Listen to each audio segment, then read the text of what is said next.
عزیزان محترم، سب سے پہلے تو میں آج کی اس محفل کو منعقد کرنے والے تمام آرگنائزرز کا شکریہ بھی ادا کرتا ہوں، انہیں مبارکباد بھی پیش کرتا ہوں کہ انہوں نے یہ ایک ایسا قدم اٹھایا ہے جو لائق تقلید بھی ہے، لائق ستائش بھی ہے۔ اللہ تعالیٰ ان کی اس خدمت کو قبول فرمائے۔ آج علماء بھی ہیں، حفاظ بھی ہیں، مفتیان کرام بھی ہیں جن کی دستار بندی ان کے اداروں میں پہلے ہو چکی ہے۔ آج ان کی حوصلہ افزائی کے مقصد سے یہ محفل منعقد ہوئی ہے۔ ان کی اہمیت کیا ہے؟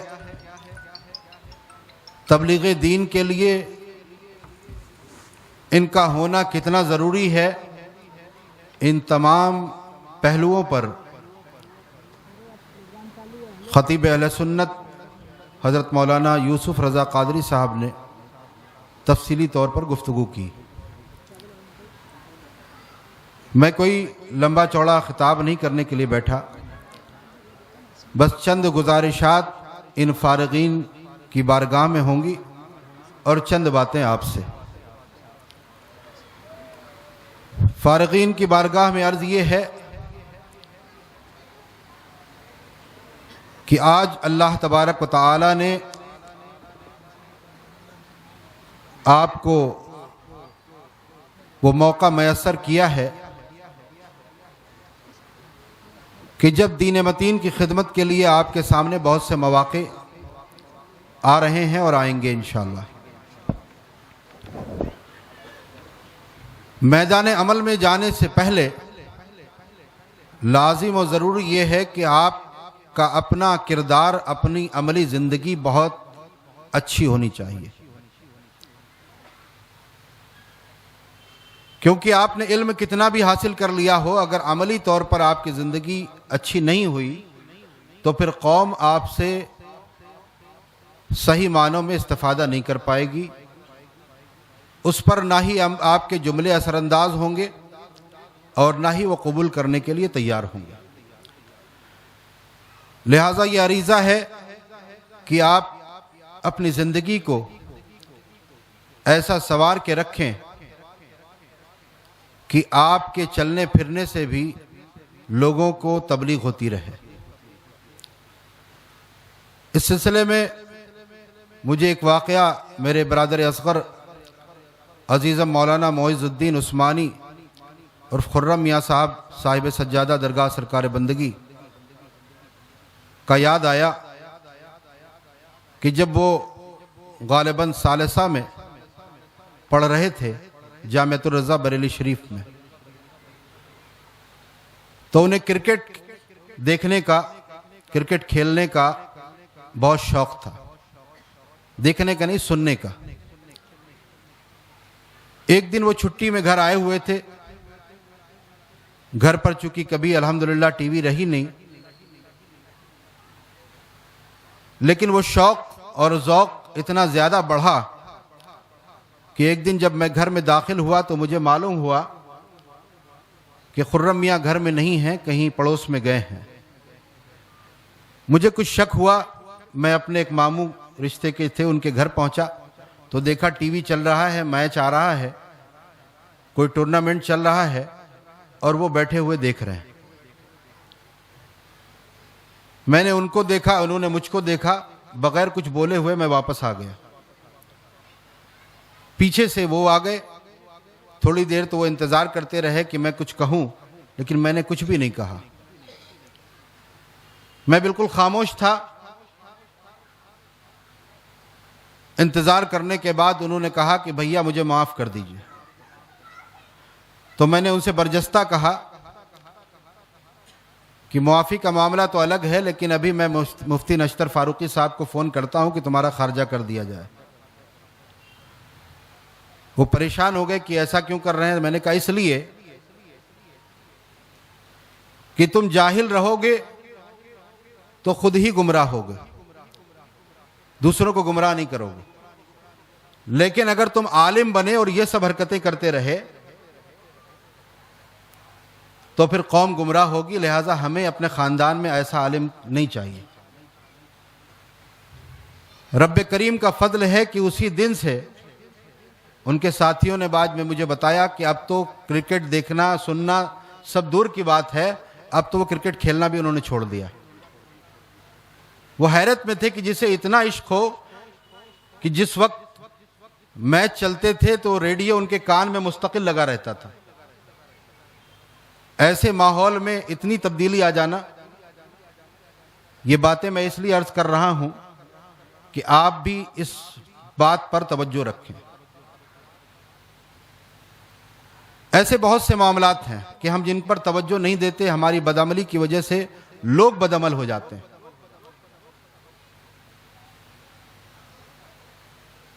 اور ساتھ ساتھ یہ بھی ضروری ہے کہ جو ہمارے سینئر علماء کرام جن علاقوں میں ہم کام کریں وہاں پر جو کام کرنے والے علماء ہیں ان کا ادب ملحوظ رکھتے ہوئے ان کی خدمات کا اعتراف کرتے ہوئے ہم اپنا کام کریں. یہ نہیں کہ آج ہم نئے نئے آئے ہیں تو ہم جو کر رہے ہیں وہی صحیح ہے, وہی سب کچھ ہے اور باقی کسی نے کچھ نہیں کیا. تو یہ بھی ہمارے ذہن میں نہیں رہنا چاہیے. اور اس وقت جو سب سے بڑا وقت کا تقاضا ہے وہ آپ کی یہ ذمہ داری ہے کہ آپ امام بنے یا مدرس بنے یا کچھ بھی بنے, سب سے بڑی آپ کی ذمہ داری یہ بنتی ہے کہ آپ لوگوں کے دلوں سے خوف نکالنے کا کام کریں. جو بزدلی کے جراثیم آج مسلمانوں میں بڑھتے جا رہے ہیں ان جراثیم کو مارنا, بزدلی کو سینوں سے نکالنا یہ وقت کی سب سے بڑی ضرورت ہے.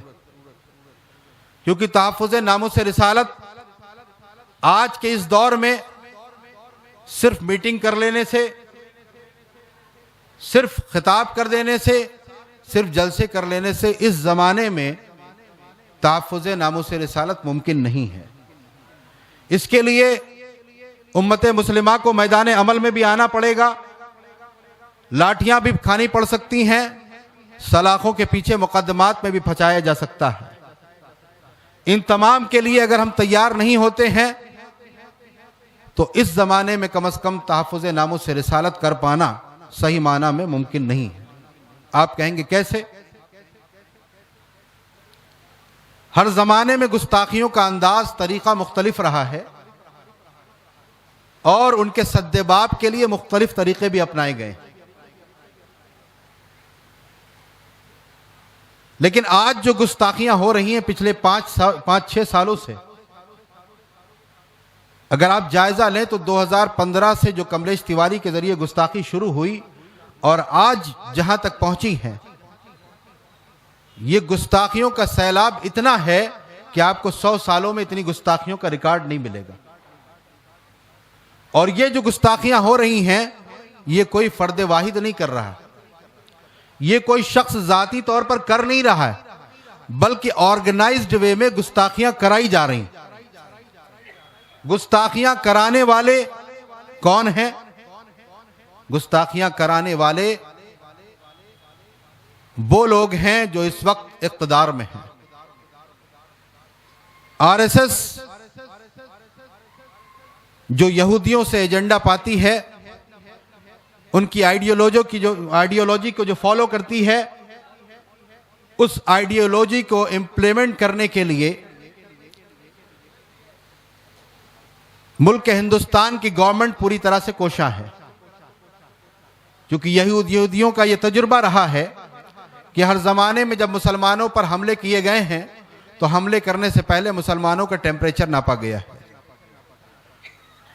تو جو 100 سالوں میں انہوں نے اسلام اور پیغمبر اسلام صلی اللہ علیہ وسلم اور مسلمانوں کے خلاف جو پروپیگنڈے کرنے کی جو پلاننگ کی تھی, اس سے پہلے انہوں نے ہمارا ٹیمپریچر 2015 سے ناپنا شروع کر دیا تھا.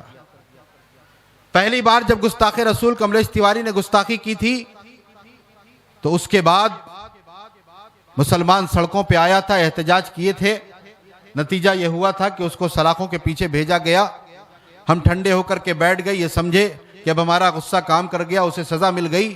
اسے سزا نہیں ملی تھی بلکہ اسے تحفظ فراہم کیا گیا تھا.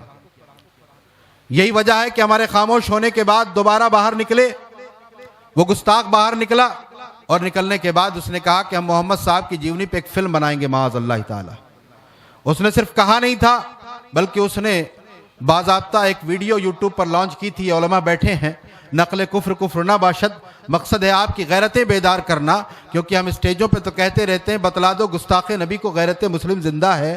ان پر مرمٹنے کا جذبہ کل بھی تھا اور آج بھی ہے, لیکن میں پوچھتا ہوں کہ اگر ہماری غیرتیں واقعی زندہ تھیں تو یہ 5-6 سالوں سے گستاخیوں کا سیلاب کیسے بڑھتا چلا گیا؟ یہ گستاخیوں کا سیلاب بڑھتا جا رہا ہے اور ایسا بڑھ رہا ہے کہ 2020 تک یہ سلسلہ اس طرح رہا کہ لوگ کمروں میں بیٹھ کے ویڈیو بناتے تھے, پریس ریلیز لکھتے تھے, اور وہ پرنٹ میڈیا, سوشل میڈیا کے ذریعے عام ہوتا تھا, یا کسی اسٹوڈیو میں بیٹھ کر دیتے تھے. لیکن آج عالم یہ ہو چکا ہے کہ گستاخیاں پریس کلب آف انڈیا میں بیٹھ کر کے کی جا رہی, گستاخیاں جنتر منتر پہ اکٹھا ہو کر کے کی جا رہی, گستاخیاں تریپورہ میں ریلی نکال کر کے کی جا رہی, گستاخیاں کتاب چھاپ کر کے اسے باقاعدہ کوریئر اور پوسٹ کے ذریعے مسلمانوں کو بھیج کر کے گستاخیاں کو پھیلایا جا رہا ہے. لیکن اب بھی ہم حکمت اور مصلحت کے نام پہ بزدلی کا شکار ہیں اور بزدلی کا شکار کرتے چلے جا رہے ہیں. آج ہمیں اس بات کو سمجھنا ہے کہ اگر ہمیں اس کا سدباب کرنا ہے تو ہمیں ان لوگوں سے لڑنا پڑے گا جو یہ گستاخیاں کرا رہے ہیں. وہ کرانے والے کون ہیں؟ وہ حکومت وقت ہے, وہ RSS ہے. ہمیں اس سے لڑنا پڑے گا. اور ایسا نہیں ہے کہ کوئی بڑی بات ہے. ہم نے جب انگریزوں کے چھکے چھڑا دیے تو یہ کیا چیز ہے؟ کل ملک انگریزوں کا غلام تھا, آج RSS کا غلام ہے. انگریزوں سے آزاد کرانے کے لیے سب سے بڑی قربانی مسلمانوں نے بالخصوص علماء اہل سنت نے دی ہے. آج بھی ہمیں میدان عمل میں آنا پڑے گا. آج ہمارے پاس جو آئینی حقوق ہیں, آج جو کانسٹیٹیوشنل رائٹس ہیں, ان کا یوز کرتے ہوئے اگر ہم میدان عمل میں نہیں آئے تو عزیزان محترم پھر ہمارا دعوی عشق ہی رہے گا, لیکن صحیح معنی میں ہم تحفظ ناموس رسالت کرتے ہوئے نظر نہیں آئیں گے. اور اس کے لیے ہماری باز پرس ہوگی. دنیا میں تو ہم ایک دوسرے کو کتنے بھی بہانے بتا سکتے ہیں, لیکن جب رب کائنات کی بارگاہ میں سوال ہوگا تو پھر کوئی بہانہ نہیں چلے گا. اس لیے آج لے ان کی پناہ, آج مدد مانگ ان سے, کل نہ مانیں گے قیامت میں اگر مان گیا. مصطفیٰ صلی اللہ علیہ وسلم کی شفاعت کی تو امید رکھتے ہو, لیکن ان کی بارگاہ میں گستاخیوں پہ گستاخیاں ہو رہی ہیں. ہم اپنی زندگی میں مست ہیں, اپنے کاروبار, اپنے بزنس, اپنی بلڈنگیں بنانے میں, ان تمام مسائل میں ہم الجھے ہوئے ہیں. آج ہمیں اس بات کو سمجھنا پڑے گا. اگر دوبارہ اس نے جب گستاخی کی تھی اسی وقت ہم میدان عمل میں آ گئے ہوتے تو آج یہ گستاخیوں کا سیلاب نہیں ہوتا. ایسا نہیں تھا کہ اس وقت لوگوں کے پاس, لوگوں کے سینوں میں عشق رسول نہیں تھا, ایسا نہیں. لوگوں کی فکریں, جیسا بھی حضرت نے بتایا, لوگ چاہتے تھے کچھ ہونا چاہیے, لیکن پرابلم یہ تھی کہ ہمارے پاس نہ کوئی ایسی ملکی سطح پر گائیڈ لائن تھی, نہ کوئی ایسا پلیٹ فارم تھا. انہی حالات کو محسوس کرتے ہوئے 5 دسمبر 2016 کو تحریک فروغ اسلام کی بنیاد بارگاہ سرکار غریب نواز میں ہم نے رکھی. اور آج جو تحریک کے کام ہیں وہ آپ کے سامنے ہیں, آپ کو بتانے کی ضرورت نہیں. ابھی تریپورہ میں ہمیں 19 دن سلاخوں کے پیچھے رکھا گیا. الحمدللہ 19 دن میں ہم نے ایک دن بھی یہ دعا نہیں کی کہ مولا تو ہمیں جلد رہائی عطا فرما دے. ہم نے یہی دعا کی کہ مولا تیرے دین کی بقا کے لیے, تیرے محبوب کی ناموس کی حفاظت کے لیے ہمارا جتنے دن یہاں رہنا ہو اتنے دن ہمیں تو رکھ, ہم تیری رضا پہ راضی رہیں گے. اور ثابت قدمی کے لیے دعا کرتے رہے.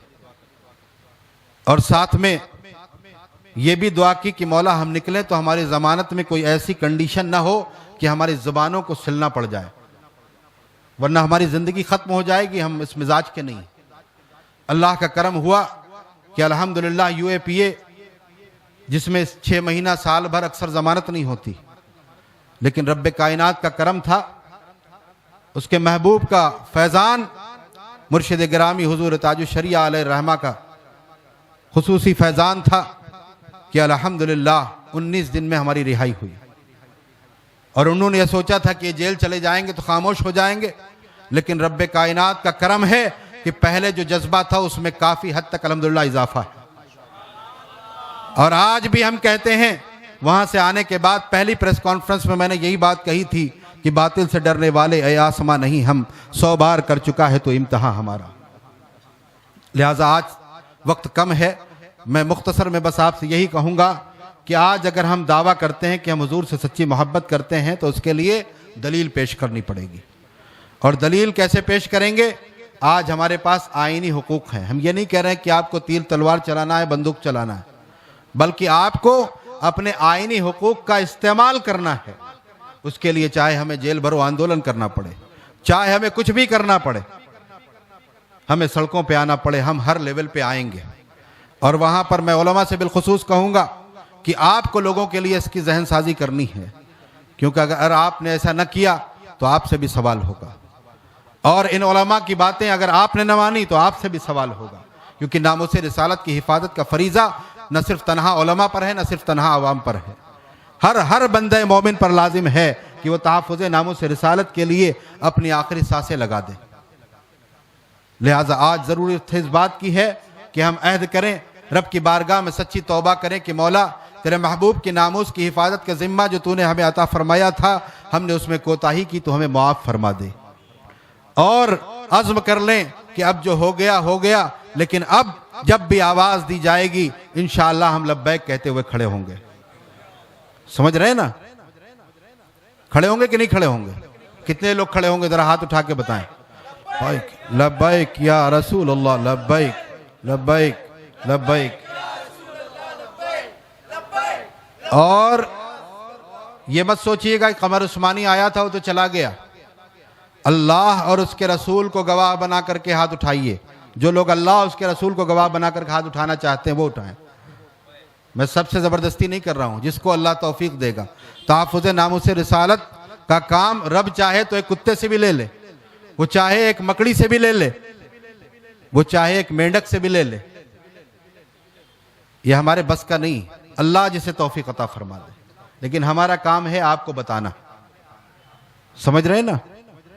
اور ایک بات یہاں پہ اور عرض کر دوں، یہاں پر چونکہ مختلف سلسلوں کے مریدین موجود ہوں گے، ایک بڑا معاملہ جب جیل بھرو آندولن کا ہم نے اعلان کیا تھا تو اس وقت بہت سے سوالات آئے تھے، ان میں ایک سوال تو یہ آیا تھا کہ صاحب لاٹھیاں تو نہیں پڑیں گی پولیس کی، جیل میں کتنے دن رہنا پڑے گا؟ تو میں نے کہا ایسے لوگوں کی ہمیں ضرورت نہیں ہے، ہمیں وہ لوگ چاہیے جو اسٹیجوں پہ کہتے ہیں، جلسوں میں کہتے ہیں کہ نہ بس ایک جان کیا ہے، اگر ہو کروڑوں تیرے نام پر سب کو وارہ کروں میں۔ اگر واقعی یہ جذبہ ہے، صرف شاعری نہیں ہے، تو پھر وہ لوگ ہمیں چاہیے کہ جو گھروں سے سر پہ کفن باندھ کے نکلیں کہ واپس آئے تو غازی اور مر گئے تو شہید۔ اور الحمدللہ اسی جذبے سے جب جنتر منتر پہ 24 اگست کو لوگ بیٹھے تھے تو وہاں پر جب لاسٹ میں سارا ڈسکشن فیل ہو گیا، رات میں 9 بجے جب ڈی سی پی نے ہم سے کہا تھا کہ ہم اب لیگل ایکشن لیں گے، تو ہم نے ان سے کہا کہ سنو، یہ جو لوگ بیٹھے ہیں یہ وہ لوگ نہیں ہیں جو پیٹ پھیر کے چلے جائیں گے، یہ سر پہ کفن باندھ کے آئے ہیں، آپ اپنی فورس کو آرڈر کرو شوٹ ہم، تو پھر آپ دیکھو گے کہ یہ سب سینہ تان کے کھڑے ہوں گے۔ رب کا فضل ہے جو لوگ وہاں موجود تھے، مولانا عامر صاحب بھی تھے بھیونڈی کے، نعمان تھے، کئی لوگ تھے یہاں کے، آپ ان سے پوچھئے کہ ڈی سی پی اے سی پی کے چہرے بدل گئے تھے، ان کی سمجھ میں نہیں آ رہا تھا ہم کیا کریں۔ تو عشق رسالت کی شمع جو لوگ یہ کہتے ہیں حالات سازگار نہیں ہیں، ان کو بتا دو کہ حالات سازگار کبھی نہیں رہے، حالات سازگار کرنے پڑتے ہیں۔ میدان کربلا میں کیا حالات سازگار تھے؟ عقل تو کہتی تھی کہ حسین واپس چلے جاؤ، لیکن عشق کہتا تھا کہ حسین چلے گئے تو حالات سازگار نہیں ہوں گے۔ آج حسینیت کا دم پھڑتے ہیں، صرف 10 دن پروگرام کر دیے، بس سمجھ گئے ہم حسینی ہو گئے۔ نہیں، حسین اعظم کی نانا جان کی عظمت پہ حملے ہوں، حسین اعظم کے نانا جان کے لائے ہوئے دین پر حملے ہوں، اور ہم چین و سکون سے بیٹھے رہیں، اپنی منسٹری بچاتے رہیں، ہم ایم ایل اے بنے رہیں، ایم پی بنے رہیں، ہم اپنے جبہ و دستار کو سجاتے رہیں، اور کہیں صاحب وہاں جائیں گے تو بے عزتی ہو جائے گی۔ ناموس رسالت کی حفاظت کے لیے ہمیں کتنی ہی ذلت و رسوائی کا سامنا کرنا پڑے، وہ ذلت و رسوائی نہیں، وہی ہمارے لیے باعث صد افتخار ہے۔ حضور تاج الشریعہ علیہ رحمہ فرماتے یا رسول اللہ صلی اللہ علیہ وسلم تیری خاطر ذلیل ہونا ہے، میری عزت میرا وقار سلام۔ اس لیے آج عزم کر لیجئے کہ جب بھی آواز دی جائے گی، چاہے وقت کی قربانی مانگی جائے، چاہے مال کی قربانی مانگی جائے، چاہے جانوں کا نذرانہ پیش کرنا ہو، ہر چیز کے لیے تیار ہوں گے انشاءاللہ۔ ہوں گے نا انشاءاللہ؟ اب 2 کام دے کر بات ختم کر دیتا ہوں۔ پہلا کام یہ ہے جو ہر جگہ دیتا ہوں کہ آپ سب ناموس رسالت کے مبلغ بن جائیے، سب بن جائیے۔ روز کم از کم ایک آدمی کو آپ کو سمجھانا ہے کہ دیکھو اتنے دن سے گستاخیاں ہوتی رہیں، ہم برداشت کرتے رہے، اب ہم برداشت نہیں کریں گے، اب ہماری چاہے جانیں بھی چلی جائیں تب بھی ہم برداشت نہیں کریں گے انشاءاللہ۔ سمجھ گئے نا؟ روز کم سے کم ایک فرد کو کنونس کرنا ہے آپ لوگوں کو۔ دوسرا کام یہ ہے کہ یہاں سے اپنے گھروں میں جائیں تو اپنے اہل خانہ کے ساتھ بیٹھیں۔ اگر اس ٹائم لوگ سو گئے ہوں تو صبح فجر کے بعد پہلا کام چائے بعد میں پیجئے، ناشتہ بعد میں کیجئے، گھر والوں کو جمع کر لیجئے، کہیے میرے والد گرامی اور میری والدہ محترمہ، میں آپ سے بڑی محبت کرتا ہوں، بڑی تعظیم کرتا ہوں، لیکن جب بات حضور کی محبت کی آئے گی، مجھے آواز دی جائے کہ میں لبیک کہتا ہوا نکلوں گا، تو آپ سے گزارش یہ ہے کہ آپ اس وقت آنسو مت بہائیے گا، آپ میرے بازو مت پکڑیے گا، بلکہ دعائیں دے کر کے مجھے رخصت کیجیے گا اور فخر کیجیے گا کہ آپ کا بیٹا تحفظ ناموس رسالت کے لیے میدان عمل میں جا رہا ہے۔ اے میری شریک حیات، اے میری بیوی، سنو، میں تم سے بڑی محبت کرتا ہوں، میں تم سے بڑی محبت کرتا ہوں، لیکن سنو، میں کائنات کی ہر شے سے زیادہ اپنے نبی صلی اللہ علیہ وسلم سے محبت کرتا ہوں، لہٰذا جب حضور کی عظمت کی بات آئے گی، میں میدان عمل میں آؤں گا تو مجھے تم روکنا مت، آنسو مت بہانا، اپنے آنچل کو پھیلا کر کے دعا کرنا اور فخر کرنا کہ تمہارا شوہر ناموس رسالت کی حفاظت کے لیے میدان عمل میں جا رہا ہے۔ اے میرے بچوں، تم میرے لخت جگر ہو، تم میرے دل کے ٹکڑے ہو، تم میرے کلیجے کی ٹھنڈک ہو، میں تم سے بہت محبت کرتا ہوں، لیکن سنو، میں کائنات کی ہر شے سے زیادہ اپنے نبی صلی اللہ علیہ وسلم سے محبت کرتا ہوں، لہٰذا جب مجھے آواز دی جائے اور میں لبیک کہتا ہوا نکلوں تو میرے پیروں کی بیڑیاں مت بننا، بلکہ مجھے تم مسکرا کر کے رخصت کرنا اور فخر کرنا کہ تمہارا باپ ناموس رسالت کی حفاظت کے لیے میدان عمل میں آ رہا ہے۔ عزیزان محترم، یہ باتیں اس لیے کہہ رہا ہوں کہ آج خوف اور بزدلی اتنی ہمارے اندر ہے کہ اگر ہمارا نوجوان آگے بڑھتا ہے تو بوڑھا روکتا ہے، اور یہ خوف و بزدلی پھیلائی گئی ہے باقاعدہ موب لنچنگ کر کے، ان کی ویڈیوز وائرل کر کے، اور ہمارے نوجوان دھڑا دھڑ اس کو وائرل کرتے ہیں۔ ان کا مقصد یہی ہے کہ تم زندہ تو رہو، لیکن زندہ ایسے رہو کہ زندہ رہتے ہوئے بھی مردہ ہو جاؤ۔ ہمیں اس سے باہر نکلنا ہے۔ ہم زندہ قوم ہیں، ہم امامت و قیادت کے لیے پیدا کیے گئے، غلامی کے لیے پیدا نہیں کیے گئے۔ آج ہماری مساجد میں کتنے نمازی نماز پڑھیں گے؟ ہم کیسے پڑھیں گے؟ ہم قربانی کریں گے یا نہیں کریں گے؟ اس کی پرمیشن ہم دوسروں سے مانگ رہے ہیں۔ خدا کے لیے اس سے باہر آئیے۔ آج برادری کے جھگڑوں کو الگ کر دیجئے، سلسلوں کی لڑائیوں کو الگ کر دیجئے، آج علاقائیت کے تعصب سے بالا تر ہو جائیے اور مل کر کے ناموس رسالت کی پہرے داری کے لیے ایک ہو جائیے۔ کسی زمانے میں ہمارے پاس اسباب و وسائل بہت نہیں رہے ہیں، لیکن ہر زمانے میں عشق رسول کی طاقت ہمارے سینوں میں ہوتی تھی۔ ہم اسباب پر نہیں، خالق اسباب پہ بھروسہ کرتے تھے، اور پھر جدھر جاتے تھے کامیابیاں ہمارے قدم چومتی ہوئی نظر آتی تھیں۔ اور پھر ہماری کامیابیوں کا تذکرہ ڈاکٹر اقبال یوں کرتے ہیں کہ دشت تو دشت ہے، دریا بھی نہ چھوڑے ہم نے، بحر ظلمات میں دوڑا دیے گھوڑے ہم نے۔ لہٰذا آج لے ان کی پناہ، آج مدد مانگ ان سے، کل نہ مانیں گے، قیامت میں اگر مان گیا۔ سے ایک آخری بات یہ کہوں گا کہ جب جیل بھرو آندولن کا ہم نے اعلان کیا تھا، 90 شہروں سے ہمارے پاس ڈیٹیل آئی تھی کہ ہم تیار ہیں، بہت سے لوگ تیار تھے، لیکن 70 شہروں کی پوزیشن یہ تھی کہ جب لوگ علماء کے پاس جاتے تھے تو علماء کہتے تھے ارے نہیں ایسا ہو جائے گا ویسا ہو جائے گا تو مت جانا، اس ڈر سے کہیں ہمیں بھی آگے نہ آنا پڑے۔ آپ اگر آگے نہیں آ سکتے نہ آئیں، لیکن کم از کم ذہن سازی کریں، ورنہ کل رب کی بارگاہ میں جواب دہ ہونا ہوگا۔ حضرت سعد ابن ربیع رضی اللہ تعالیٰ عنہ نے غزوہ احد کے موقع پہ فرمایا تھا کہ تم میں سے کوئی ایک آنکھ بھی چمکتی رہی اور کافر رسول اللہ صلی اللہ علیہ وسلم پر حملہ آور ہو گئے تو اللہ کی بارگاہ میں تمہارا کوئی عذر قبول نہیں ہوگا، کوئی بہانہ نہیں چلے گا۔ لہٰذا آج ہم تیار ہو جائیں، اور پھر بہت دن اسٹیجوں پہ کہہ چکے، اب حکومت کی آنکھوں میں آنکھیں ڈال کے ہم کہیں گے اور کہتے رہیں گے، بتلا دو گستاخ نبی کو غیرت مسلم زندہ ہے، ان پر مر مٹنے کا جذبہ کل بھی تھا اور آج بھی ہے۔ وآخر الدعوانا الحمدللہ رب العالمین۔ السلام علیکم۔